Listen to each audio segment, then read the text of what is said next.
Você t'écoutes l'XCP.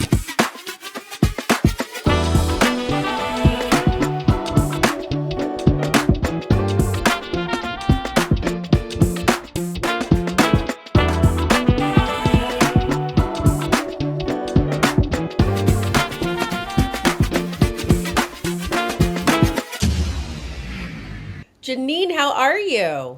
Girl, I'm great, thank you. How are you? I'm good. Like I am so excited to like talk to you. I've never spoken to you before. But girl, I be watching these internet streets, okay? I be scrolling and I think you're fabulous. I think you're Thank fabulous. I feel you. like we don't work in the direct same field, but I'm like whatever she's doing, I believe her. Like if Jeanine Oh, said the sky was purple, like I wouldn't say I believe it. I'd be like, I'm open to that discussion. I'm open to it. So and yeah, if there's evidence, girl, we'll make it happen regardless. show me the data. Let's go for it. Let's go for it. Exactly. No, Uh, but I appreciate you. I appreciate your energy. I was watching some of your episodes before and I was like, oh no, she's a vibe. She gets it. She gets I it. get it. So I it's get an it. honor truly to be here with you. Thank you. So where are your people from? How'd you get here? Girl, well, my people are from Jamaica. So Okay. Okay. mom and dad, both Jamaican. My mom is a little mix up though. She was born in London, and her mom is Jamaican, and her dad was Guyanese. But my dad is like full on Jamaican, with of course everybody's always from everywhere. It's just the nature of the West Indies. But yeah, girl, those are where my people are from. I love it. And so mom and dad came together in Jamaica or they found each other someplace else. How did this love story happen? So it's a little complicated, and this is a Okay. great question. So my Okay. mom actually became best friends with my dad's brother before Oh, he met or before she met my dad. And okay. so my mom would always like because they both went to Howard. So when Okay. they were on vacation, like my mom would come to my Uncle Mike's house, come hang out with him. And then one day she saw my dad and she was like, who is that fine little zaddy? And then I guess the rest is history. So they've been together. This year in June will actually be their 36th anniversary. So it's been a minute. It's been a Come on, minute Black since they've been Love. together. Come on, Girl, Black Love. I we love love the this. black love. I love this. I love this. So you have some crazy experience, but where I want to start is that when we were talking backstage, you said, Lexi, I'm really good at translating my weird. Yeah, I've had And to that's learn. actually what I want to talk about. Because I was like, and that is a moment. When did you first realize your passion or your talent in just translation in general? Because rumor has it you used to work in like a literal translation industry. So I when, did. were you like little Janine, like, playing hopscotch, being like, I can speak 8 languages? Or like when did this connection happen of language Yeah. and your strength in it of understanding different languages? Great question. So, in a little town of Orlando, Florida, A I little town I know, where of Mickey course, Mouse lives. Yes. girl. Yes. Jeanine at 3 years old met some of her best friends, lifelong friends in this world, in a neighborhood where there were Brazilians and Peruvians all around the neighborhood. Oh, And okay. so little Janine grew up listening to all these different languages. And of course, Orlando, there's mad Puerto Ricans, there's mad Cubans. And so Janine constantly picked up on these little things, but could never formally speak. And so in high school, I was like, wait, I need to learn Spanish because I was just in love with the art of like connection through language. And I love the way that it sound. And of course, all my friends were like Puerto Rican. So, you want to be the cool little girly. Of course, yeah. So long story short, started taking formal classes in high school, ended up falling in love girl, when I tell you in love with language in 2007 when I went to Brazil for the first time on a mission trip.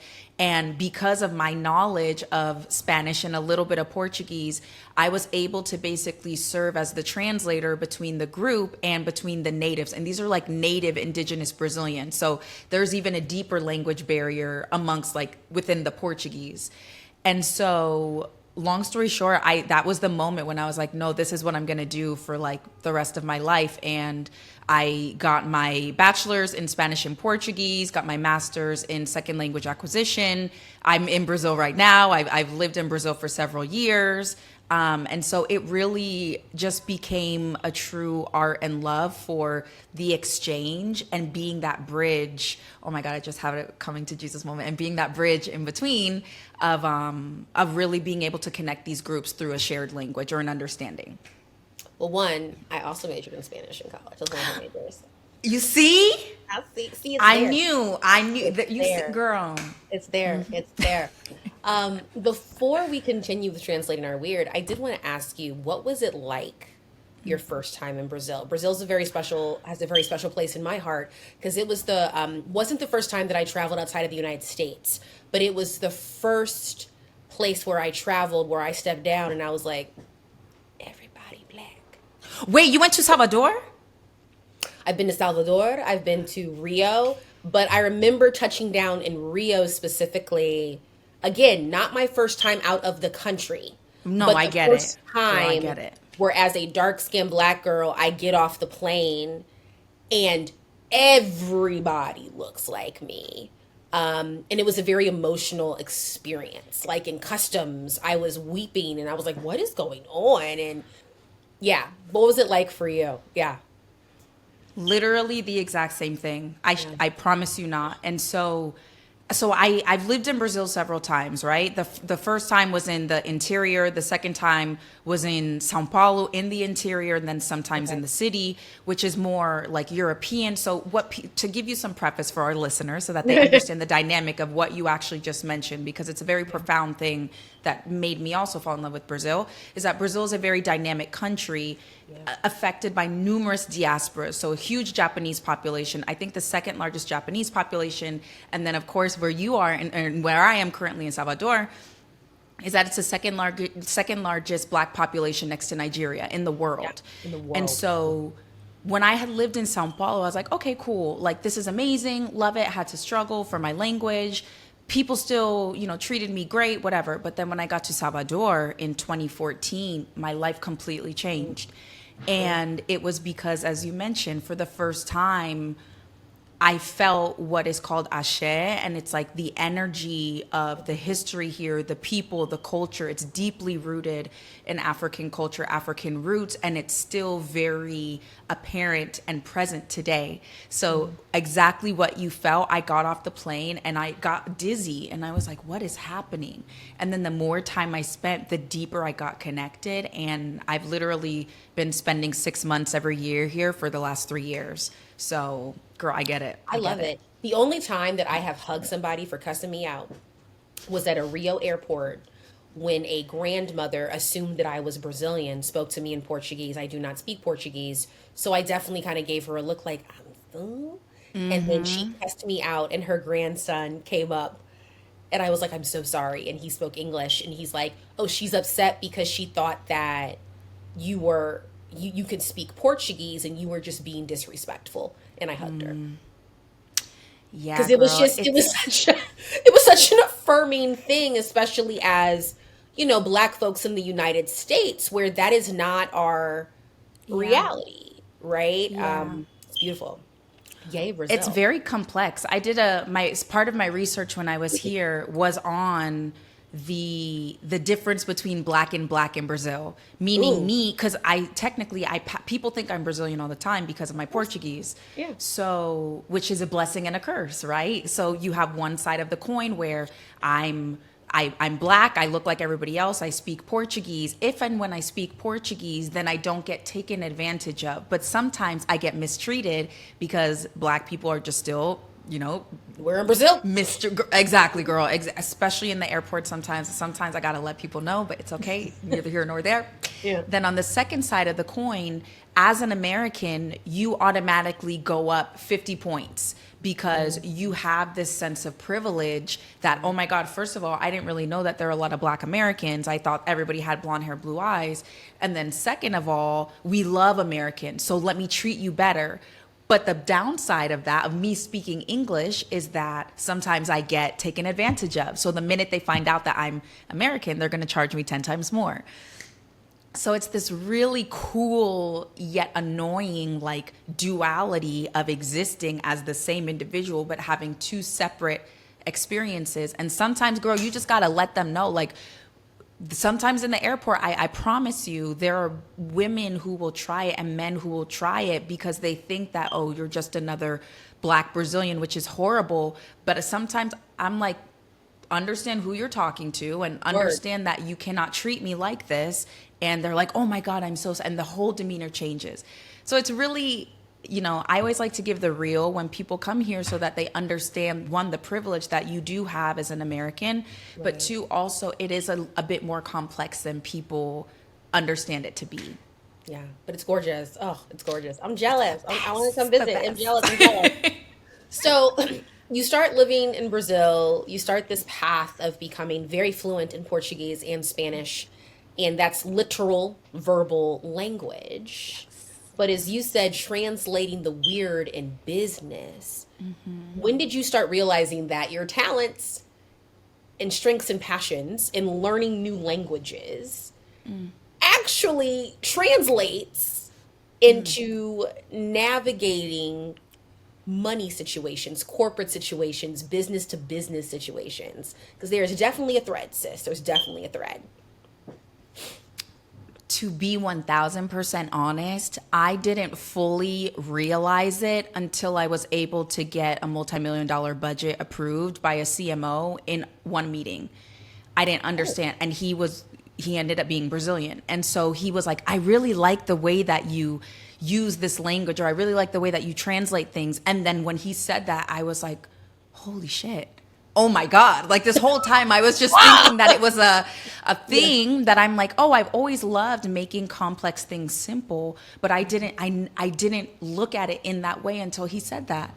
And I was like, oh my God. And I said, what a beautiful thing that everything kind of came full circle. So I've always kind of known that I've liked to break complex things down and make them simple, because that by their like creates access. And I've thought about it in that sense, but on the B2B front of like, no, you can actually use this to speak their language and still show up as yourself and give them the same plan, but just in a way that they understand.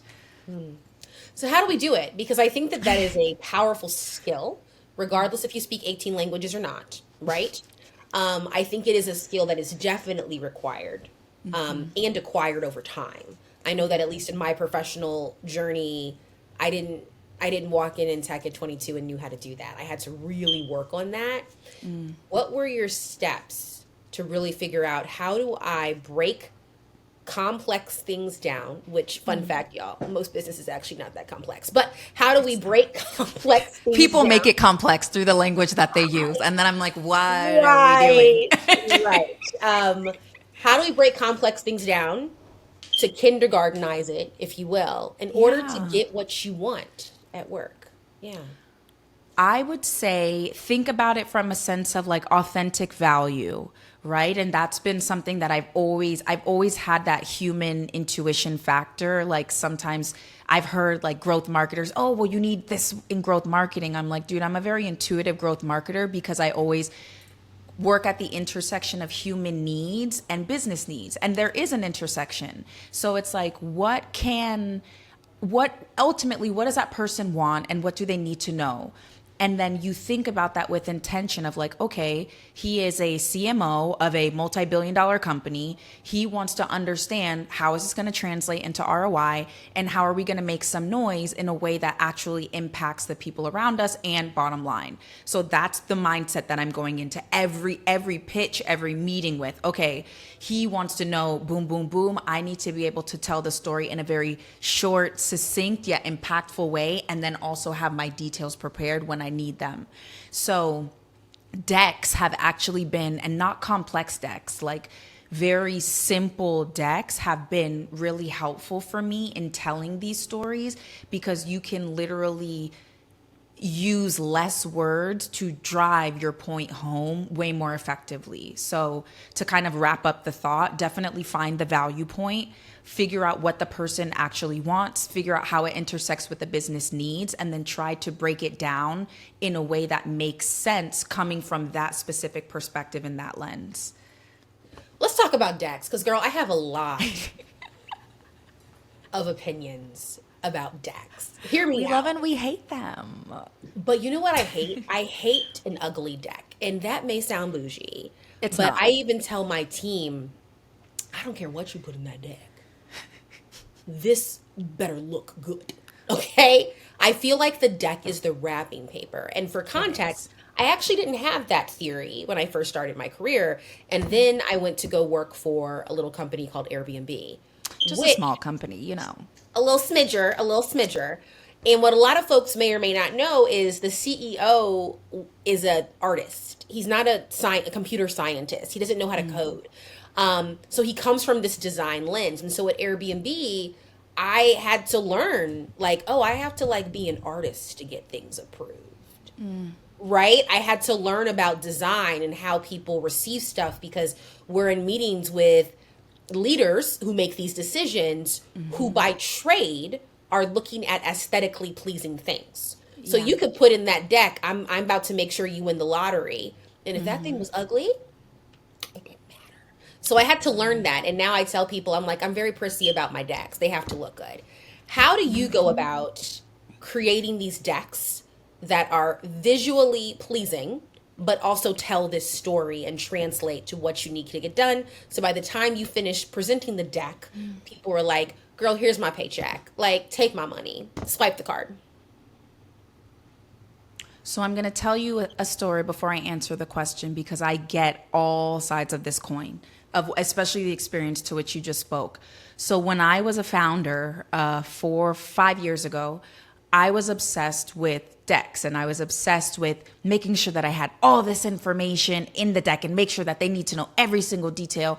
And it ended up like biting me in the butt. And I ended up becoming very OCD over how I presented over information in the not best of ways. Because what ended up happening is that I focused so much on the design that I forgot about the substance. And not that the substance was terrible, it just didn't hit the way that it does today. And so the way and the kind of approach that I take now is, how can I literally use some of the least amount? And again, it all depends on who I'm presenting to, right? Because if you're a founder presenting to a VC, they're going to want to be heavy on the numbers, heavy on the story, heavy on the problem solution. If you're pitching to a CMO, they're going to want to know the story. They're going to want to know how we're going to make noise. They're going to want to know how it's going to impact bottom line, but also like impact share of voice. Right? If you're talking to a CEO, they're going to want to know, okay, how does this ultimately fit into all of our KPIs and all of our big rocks so that everybody can, you have to think about who you're first presenting to, and then that kind of helps you take a step back. However, the thing that I always think about now is, how can I make the most impact using the least amount of words possible? Because when I'm pitching, it's more so from a strategy perspective, and then I follow up with like a proposal that's a bit more in depth that shows exactly how I'm going to do it. And so I've learned that combining 2 supplemental items helps me get the job done way faster. Like, I closed another client within like several hours, if even that long, because they understood exactly what I was coming at. And so less is more is the simple way to put it. And then if you need to, or have a section where they have more questions, then you create a supplemental document before they even need it and send it in the follow-up, or send it alongside your deck. It sounds like what I hear from you is that in order to translate your weird or translate your passion, you really have to do a lot of audience research. It sounds like you really know these people as much as you can before you walk in the room, so you can make really great intellectual and strategic guesstimates on what they want to see. Tell me more about researching the audience that you want to pitch to. And this could be to get money for a VC. This could be to hire someone. I mean, this could also be getting a Subway sandwich. Like, how do we do that research, I guess, is the life lesson to get what you want? That's a great question. This is a really great intentional question, and I want to make sure that I answer with the same amount of intention. So the first one, it may sound a bit abstract, but again, I do it through empathy and not like a blanket statement type of empathy. I really put myself in that person's shoes and I say, excuse me, I say, what does this person, who are they as an individual? I will look at their curriculum, I'll look at their LinkedIn, I'll look at articles about them, I'll read, I'll listen, and then I'll kind of get an overarching idea of how they think. And then I'll ask some people, just depending on like who is in the circle, either directly about the person or somebody who is aligned with that person's and that individual's role, so I can get a full on like 360 perspective of like what this person may want. And then the abstract part of it is that I really do put myself in their shoes. And I said, okay, if they are a CMO, if they are a VC who is at a $50 million fund too, who's about to, run out of dry powder, like what are the things that they want to know? If they are a lead investor who is going to fight for me in market, what are the things that I need to be able to prepare for that person so that they can either defend me or defend me to the best of their ability and then defer the person to me.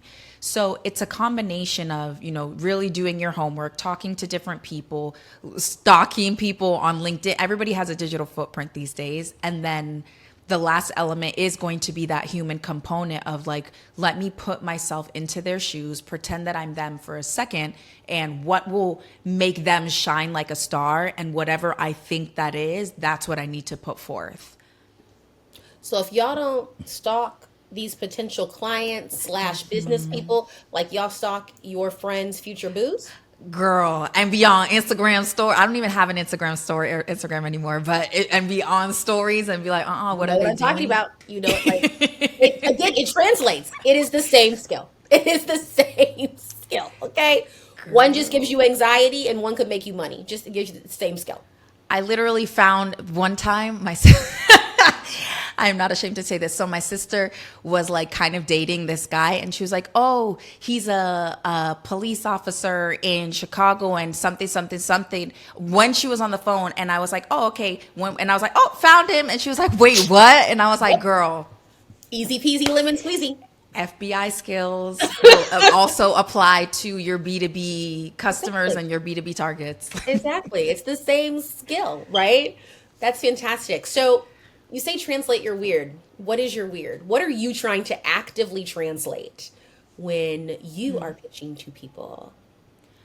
That you need to let people be themselves, and that just because you don't understand somebody doesn't mean that they're wrong. I'm a very divergent thinker, and I have been my entire life. To give you an example, in the 7th grade, I had a teacher, my teacher, like killed my dreams, because after taking the Florida Rights test, I told her what my prompt was about and what I wrote about. And the prompt was write about, an innovative invention in American history. And so I wrote about the news. And she was like, no, that's not what they meant. You probably got a 0, blah, blah, blah. I ended up getting a perfect score. And so I'm just like, let people, just because you don't understand someone's perspective or view or the way that they approach business doesn't mean that they're wrong. You just have to translate what you're trying to say in a way that somebody else can understand. And so over, my entire life of, being a linguist who works in tech, yet who has done all these different trips, yet who comes from Jamaican parents, yet who has to translate literally, I've had to learn like how to be okay with people not always fully understanding me. And so that's why I've had to really sharpen my skills. And sometimes it can be like an overextension of like trying to over explain. And so I've learned to stop that, because I'm like, I'll do the best I can. If you get it, you get it. If you don't, let's talk through it. And so that's how it's really helped me translate my weird. And that's what it means to be able to do that over time. And then the last thing that I'll note is that some of the best minds in B2B and even in tech and innovation happen when people don't think like everybody else. And so it's a testament to just because, this worked in the past doesn't mean that something different isn't going to work in the future. And so because that is something that I take very personally because I've had to struggle with it a lot my whole life. I have made it like a personal effort to help other divergent thinkers, other neurodivergents, other just people who are weird as hell like me, and who don't fit into one box, translate their weird so that they can ultimately get what they want and do it damn well without, getting the backlash on it. It also sounds like, and I would love you to take that part of translating your weird is also accepting that some people aren't going to like it and those just aren't your people. But tell me more about that. Yeah. Yeah. Yeah. It'd be like the girl, honestly, my answer, it just be like that. I'm more energetically in tune than I was when I was a founder back then. And what is for you is for you. What is not, let it go. And don't, like some things you fight for, right? Use discernment always. I'm not saying, oh, if nobody understands me, go F them. No, that's not what I'm trying to say. But use discernment to understand, is this something worth my energy? Do I need to fight for this? Or can I let it go because this may not align with who I am or what I want anyway? And so, so I just be, it'd be like that sometimes. Like, okay. I love it. I love it. Last question for you. Reintroduce yourself to us. Who are you? Oh my gosh, Who am I? Well, darling, I'm a go-giving entrepreneur who lives by the credo, always give more in value than you receive in payment. I love people incredibly, and I have a deep desire, maybe it's from childhood, maybe it's from just life experiences, to have people feel so loved and help them feel as seen as possible. And that materializes into the work that I do with founders, into the work that I do with B2B, into the work that I do with community-led growth, because I have found that you can leverage human connection as a way to propel business outcomes. And that is what I stand by. That is what I love. That is what energizes me. It's what wakes me up in the morning. It's what fills my heart with so much joy. It's being able to connect really dope people to valuable experiences where both parties, business, personal, everybody can truly benefit simply by bridging the gap and by translating what, two seemingly different parties wouldn't have understood before. So, and girl, I'm also a queen, love me some Beyonce. So gotta add that in. All the layers. I'm the girl who practices in front of the mirror because I know that I'm about to have my own Oprah show. And so I'm not mad. I support it. I feel like like the late greats, of Negrodom have stated, in Negrolations chapter 1, verse 2, stay ready so you don't have to get ready. So I'm here for it. And they also, and Negrolations chapter 5, verse 3 also says, a diva is a female version of a hustler. Amen. Amen. I can alter prayer to that. Amen.